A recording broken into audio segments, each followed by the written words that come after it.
త్యక్త్వా కర్మఫలాసంగం నిత్యతృప్తో నిరాశ్రయః కర్మణ్యభిప్రవృత్తోపి నైవ కించిత్ కరోతి సహ. ఎవరైతే కర్మఫలముల మీద ఆసక్తిని వదిలిపెడతారో, ఎవరైతే దొరికిన దానితో తృప్తిపడుతూ ఎవరి మీద దేని మీద ఆధారపడరో అటువంటి వారు కర్మలు చేసినప్పటికీ ఏ కర్మ చేయనట్టే అవుతుంది. పై శ్లోకంలో స్వార్థం వదిలిపెట్టి సమాజ శ్రేయస్సు కొరకు కర్మలు చేస్తారో ఆ కర్మ ఫలములు వారిని బంధించవు. అటువంటి వారు పండితులు అని బుద్ధిమంతులుగా గుర్తిస్తారు అని చెప్పారు. ఈ శ్లోకంలో దానిని ఇంకొంచెం వివరంగా చెబుతున్నాడు. కర్మ ఫలముల యందు ఆసక్తి లేకుండా ఉన్నదానితో తృప్తి పడుతూ ఎవరి మీద ఆధారపడకుండా జీవించేవాడు ఏ కర్మ చేసినా ఆ కర్మ చేయనట్టే అవుతుంది. అటువంటి వారు దేవుడి మీద తప్ప ఎవరి మీద ఆధారపడరు. ఎవరిని దేని కొరకు ఆశ్రయించని వాడు ఇతడే పండితుడు.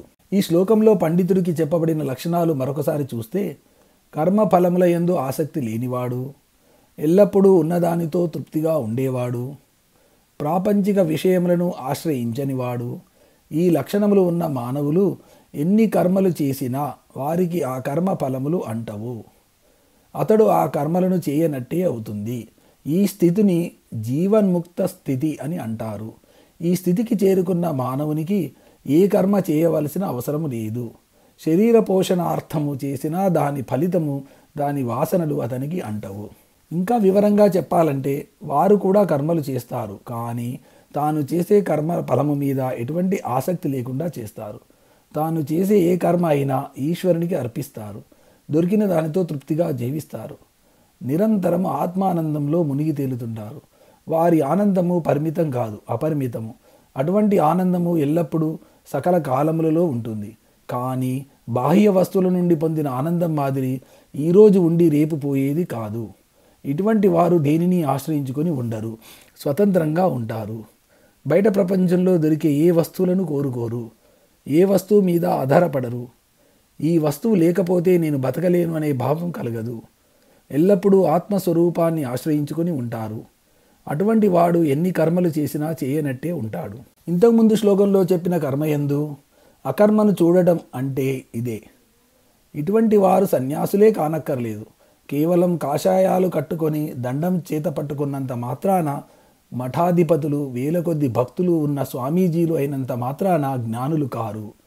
కాకపోతే పై శ్లోకంలో చెప్పబడ్డ లక్షణాలు గృహస్థాశ్రమంలో ఉంటూ ప్రాపంచిక విషయాలలో సంచరిస్తూ నిత్యం కర్మలు చేస్తూ ఉండే వాళ్ళ గురించి చెప్పారు. అటువంటి వారు కర్మలు చేసినా ఆ కర్మ ఫలములు ఆశించకూడదు. దొరికిన దానితో తృప్తి పడాలి. ఒక పరమాత్మను తప్ప ఎవరినీ దేని కొరకు ఆశ్రయించకూడదు. ఇటువంటి వారు ఏ కర్మ చేసినా చేయనట్టే అవుతుంది. ఎందుకంటే ఆ కర్మ కానీ కర్మ ఫలములు కానీ అతనిని బంధించవు అని పరమాత్మ బోధించాడు. నిరాశీర్యత చిత్తాత్మ త్యక్త సర్వ పరిగ్రహ శారీరం కేవలం కర్మ కుర్వన్నాప్నోతి కిల్బిషం. ఆశ లేనివాడు, ఇంద్రియములను మనస్సును నిగ్రహించినవాడు, ఎవరి వద్ద నుండి ఎటువంటి వస్తువును ఉచితంగా కానీ అనవసరంగా కానీ తీసుకోని వాడు అయిన సాధకుడికి తాను ఈ శరీర పోషణ కొరకు చేసిన కర్మల వలన ఎటువంటి బంధనములు, పాపములు అంటవు. ఈ శ్లోకంలో ఆత్మజ్ఞానము సంపాదించడానికి పాటుపడే సాధకుడికి ఉండవలసిన లక్షణములను వివరించాడు పరమాత్మ. అంటే ఒక విధంగా సర్వసంగ పరిత్యాగి, సన్యాసి అని అనుకోవచ్చు. అటువంటి వాడికి ఏ వస్తువు కావాలని ఆశ ఉండకూడదు. ఆశ లేకుండా ఉండాలంటే మనోనిగ్రహము, ఇంద్రియ నిగ్రహము ముఖ్యము. తర్వాత ఎవరి వద్ద నుండి ఎటువంటి వస్తువును అనవసరంగా కానీ ఉచితంగా కానీ స్వీకరించరాదు. దీనిని అపరిగ్రహము అని అంటారు. ఎందుకంటే ఇతరుల వద్ద నుండి ఏమైనా స్వీకరిస్తే దానికి బదులు తీర్చాలి, లేకపోతే వారికి రుణపడి ఉంటాము. ఆ రుణం తీర్చడానికి మరొక జన్మ ఎత్తాలి. అందుకని ఎవరి వద్ద నుండి ఏమీ తీసుకోకూడదని చెప్పాడు పరమాత్మ. అటువంటి వారు చేసే కర్మలు ఎలా ఉండాలి అంటే కేవలము శరీరమును నిలుపుకోవడానికి మాత్రమే కర్మలు చేయాలి. అంటే జీవించడానికి సరిపడా మాత్రమే సంపాదించుకోవాలి, అంతేకాని కూడబెట్టుకోకూడదు. అందుకే 2 సార్లు మితంగా భోజనం చేసేవాడు నిత్యం ఉపవాసం చేసినట్లు అని అంటారు. మానవుడు ఈ 3 లక్షణములు కలిగి ఉండాలి. కేవలం శరీర పోషణకు మాత్రమే సంపాదించుకోవాలి. అటువంటి వాడు ఏ కర్మ చేసినా చేయనట్టే లెక్క. అతనికి ఆ కర్మ ఫలము అంటదు. దీనిని కొంచెం వివరంగా చెప్పుకోవాలంటే ఆశ లేని వాడికి ప్రాపంచిక విషయముల మీద మోహం ఉండదు. ఏది కావాలని కోరుకోడు, ఏది దాచుకోవాలని అనుకోడు. తనకు ఎంత కావాలో అంతే సంపాదించుకుంటాడు. అంటే తనది అంటూ ఏమీ ఉంచుకోకూడదు, అన్నిటినీ వదిలివేయాలి. ఏ పూటకు ఆ పూట ఏది దొరికితే అది తిని జీవితం గడపాలి. మనసులో కూడా అది కావాలి, ఇది కావాలి, అది దొరికితే బాగుండు, ఇది ఉంటే బాగుండు అనే ఆలోచనలు అంటే ఆశలు ఉండకూడదు. ఎందుకంటే వాటిని ఆశాపాశములు అన్నారు. ఆశలు పాశముల వంటివి, అవి సాధకుని బంధిస్తాయి. కాబట్టి ఎటువంటి ఆశలు మనసులోకి రానియకూడదు. ఈ ఆశ్రమం నాది అని అనుకోవడం కూడా ఒక విధంగా ఆశపడటమే. తనది అంటూ ఏదీ లేని వాడిని మాత్రమే సన్యాసి అని అంటారు. సర్వసంగ పరిత్యాగి అయిన భరతుడు కేవలం మానవత్వంతో ఒక జింకపిల్ల మీద వ్యామోహం పెంచుకున్న కారణంగా మరుజన్మలో జింకగా పుట్టాడు. శరీరమును మనస్సును సాధకుడు తన స్వాధీనంలో ఉంచుకోవాలి. తాను చెప్పినట్టు శరీరము మనస్సు వినాలి, కానీ అవి చెప్పినట్టు తాను చేయకూడదు. ఎల్లప్పుడూ మనస్సును భగవంతుని యందు లగ్నం చేయాలి. అటువంటి సాధకుడు ఫలితములను ఆశించకుండా కర్మలు చేస్తాడు. అన్ని కర్మలు భగవంతుని పరంగా చేస్తాడు. ఈ శరీరము భగవంతుని ప్రసాదము. ప్రాణములు ఉన్నంత కాలము ఈ శరీరమును కాపాడటం ప్రతి వ్యక్తి ధర్మము. కాబట్టి ఈ శరీర పోషణకు, శరీరం శుభ్రంగా ఉండటానికి, శరీరంలో ప్రాణములు నిలవడానికి అవసరమైన కర్మలను మాత్రమే చేస్తాడు. కాబట్టి ఆ కర్మ ఫలములు అతనికి అంటవు. అదే మాదిరి అతడు తన ఇంద్రియములు, మనస్సు నిగ్రహించుకుంటే అతడు చేసే కర్మలలో కర్తృత్వ భావన ఉండదు, ఎటువంటి ఆసక్తి ఉండదు. తర్వాత లక్షణము అపరిగ్రహము. ఇక్కడ సర్వ అపరిగ్రహ అన్నాడు పరమాత్మ. అంటే ఏ కాలంలో కూడా ఎవరి వద్ద కూడా ఏదీ ఉచితంగా తీసుకోకూడదు. అంటే ఏదో ఒకటి 2 సార్లు కాకుండా ఈ అపరిగ్రహము ఎల్లప్పుడూ పాటించాలి అని అర్థము. ఎదుటివాడి వద్ద నుండి ఏమీ తీసుకోనప్పుడు, ఎదుటి వాళ్ళ వస్తువుల మీద ఆశపడినప్పుడు అతడు చెడు కర్మలు చేసే ప్రసక్తే లేదు. అన్నీ విహిత కర్మలే చేస్తాడు. కర్మలో అకర్మను చూస్తాడు. అందుకే అతనిని సన్యాసి అని అన్నారు. సమ్యక్ న్యాసం అంటే అన్నిటినీ దూరంగా ఉంచినవాడు, మనసును ఆత్మయందు ఉంచినవాడు సన్యాసి అని అర్థము. ఈ రోజుల్లో సన్యాసి అనే మాటకు అర్థమే మారిపోయింది. ఎందుకు పనికిరాని ప్రతివాడిని సన్యాసి అని పిలవడం అలవాటైపోయింది. యమ నియమములలో యమములు 5: అహింస, సత్యము, అస్తేయము, బ్రహ్మచర్యము, అపరిగ్రహము. ఈ అపరిగ్రహము యమములలో ఒకటి. యదృచ్ఛాలాభ సంతుష్టః ద్వంద్వాతీతో విమత్సరః సమసిద్ధావసిద్ధౌ చ కృత్వాపి న నిబధ్యతే. యాదృచ్ఛికంగా అంటే అనుకోకుండా లభించిన దానితో తృప్తిపడేవాడు, సుఖము, దుఃఖము మొదలగు ద్వంద్వములకు అతీతంగా ఉండేవాడు, ఇతరుల పట్ల ఎటువంటి మాత్సర్యము లేనివాడు, అందరి పట్ల తాను చేసి అన్ని కర్మ ఫలముల పట్ల సమభావము కలిగినవాడు. అటువంటి సాధకుడు ఏ కర్మ చేసినా ఆ కర్మ ఫలము అతనిని బంధించదు. ఈ శ్లోకంలో పరమాత్మ ఎటువంటి వారు తాము చేసిన కర్మల చేత బంధింపబడతారో వివరిస్తున్నాడు. మొదటి లక్షణము లభించిన దానితో తృప్తి చెందడము. మనం సాధారణంగా ఏదో ఒక దాని కొరకు ఏదో ఒక ఫలితాన్ని ఆశించి కర్మలు చేస్తుంటాము.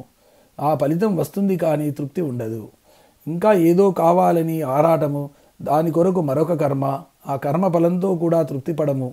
ఈ ప్రకారంగా దొరికిన దానితో సంతృప్తి చెందక దొరకని దాని కొరకు ఆరాటపడటము మానవ లక్షణము.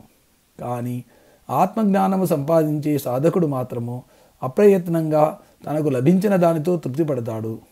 దేని కొరకు ఆశపడడు, దేని కొరకు ప్రయత్నం చేయడు. ఏ పూటకు ఏది దొరికితే దానితో తృప్తిపడతాడు. ఈ ప్రపంచంలో అత్యంత ధనవంతుడు ఎవరు అంటే దొరికిన దానితో సంతృప్తి చెందేవాడు అని యక్ష ప్రశ్నలలో చెప్పబడింది. కాబట్టి ప్రతి మానవుడు ఉన్నదానితో, దొరికిన దానితో తృప్తిపడటం అవలంబించాలి. రెండవ లక్షణము ద్వంద్వములకు అతీతంగా ఉండటము. ద్వంద్వాలు అంటే సుఖము, దుఃఖము, లాభము, నష్టము, వేడి, చలి, జయము, అపజయము మొదలైనవి. ఈ ద్వంద్వాలు ప్రతి మానవుడికి ఉంటాయి. సంసారికి, సన్యాసికి కూడా తప్పవు. ప్రతివాడి జీవితంలో ఈ ద్వంద్వాలు వస్తుంటాయి, పోతుంటాయి. ఎందుకంటే అవన్నీ ప్రకృతి లక్షణాలు. సాధకుడు వీటికి అతీతంగా ఉండాలి. వీటికి ప్రభావానికి లోను కాకూడదు. సుఖం వచ్చినా దుఃఖం వచ్చినా పట్టనట్టే ఉండాలి. కానీ ఉద్యోగాలకు లోను కాకూడదు, ఉద్వేగాలకు లోను కాకూడదు. సుఖం వచ్చినప్పుడు ఎగిరి గంతులేయడము, నా అంత వాడు లేడని, అంతా నా వల్లే జరిగిందని రొమ్ము విరుచుకోవడము, దుఃఖం వచ్చినప్పుడు నా అంత దురదృష్టవంతుడు లేడని కుంగిపోవడము, దానికి కారణమైన వారిని దేవుడిని నిందించడము, తాను చేసిన తప్పులను ఇతరుల మీదకి నెట్టివేయడము, ఇవన్నీ సాధారణంగా మానవ లక్షణాలు. గృహస్థు కానీ సన్యాసి కానీ వీటికి అతీతంగా ఉండాలి. అప్పుడే ప్రతివాడు మనశ్శాంతిగా ఉండగలుగుతాడు. 3వ లక్షణము ఎదుటివారి మీద మాత్సర్యము లేకుండా ఉండడము. ఈ మాత్సర్యమును మానవునికి ఉన్న 6 శత్రువులలో అంటే కామ, క్రోధ, లోభ, మోహ, మద మాత్సర్యములు వీటిలో ఒకటిగా చేర్చారు. అంటే మాత్సర్యము మానవునికి శత్రువు లాంటిది. దానికి విరుగుడు క్రీడాస్ఫూర్తి. ఆటలో ఈరోజు ఒకడు గెలుస్తాడు, రేపు మరొకడు గెలుస్తాడు. గెలిచిన వాడిని ఓడిన వాడిని మనస్ఫూర్తిగా అభినందించడం క్రీడాస్ఫూర్తి. అదే మత్సరాన్ని దూరం చేస్తుంది. కాబట్టి సాటి మానవుడి మీద మాత్సర్యము పనికిరాదు అని పరమాత్మ బోధిస్తున్నాడు. 4వ లక్షణము అన్నిటినీ సమంగా దర్శించడము. తాను చేసిన పనికి ఎటువంటి ఫలితం వచ్చినా, అసలు ఫలితం వచ్చినా రాకపోయినా సమభావంతో ఉండడము. జయము అపజయము, సుఖము దుఃఖము వీటిని సమంగా స్వీకరించేవాడు సాధకుడు అనిపించుకుంటాడు. ఇవన్నీ ప్రశాంతంగా జీవించాలి అని అనుకునే గృహస్థుకు, జ్ఞానులకు, జీవన్ముక్తులకు ఉండవలసిన లక్షణములు. ఇటువంటి వారు ఏ కర్మ చేసినా చేయనట్టే లెక్క. తాము చేసిన కర్మలు అన్నీ లీలగా చేస్తుంటారు, కానీ ఆసక్తితో చేయరు.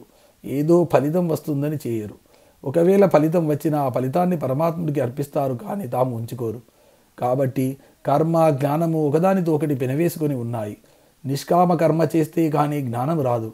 జ్ఞానం కలిగితే కానీ అపరిగ్రహము, ద్వంద్వములకు అతీతంగా ఉండడము, అన్నిటినీ సమానంగా చూడడము సాధ్యం కాదు. జ్ఞానము, కర్మ ఒకదానితో ఒకటి సంబంధం కలిగి ఉంటాయి. కాబట్టి పరమాత్మ కర్మయోగము తర్వాత జ్ఞానయోగము బోధిస్తున్నాడు. క్లుప్తంగా చెప్పాలంటే ముందు నిష్కామ కర్మ ద్వారా జ్ఞానం సంపాదించాలి. ఆ జ్ఞానం ద్వారా తృప్తిగా జీవించడము, అపరిగ్రహము, ఇంద్రియ నిగ్రహము, మనోనిగ్రహము అలవరుచుకోవాలి. అప్పుడు అతడు ఏ కర్మ చేసినా చేయనట్టే అవుతుంది. అతడు ఆ కర్మ ఫలములలో బంధించబడడు. ఇది పరమాత్మ బోధ. ఈ వీడియో మీకు నచ్చినట్లయితే లైక్ చేయండి, కామెంట్ చేయండి, సబ్స్క్రైబ్ చేయండి. నోటిఫికేషన్ల కోసం పక్కనే ఉన్న బెల్ ఐకాన్ క్లిక్ చేయండి. Thank you.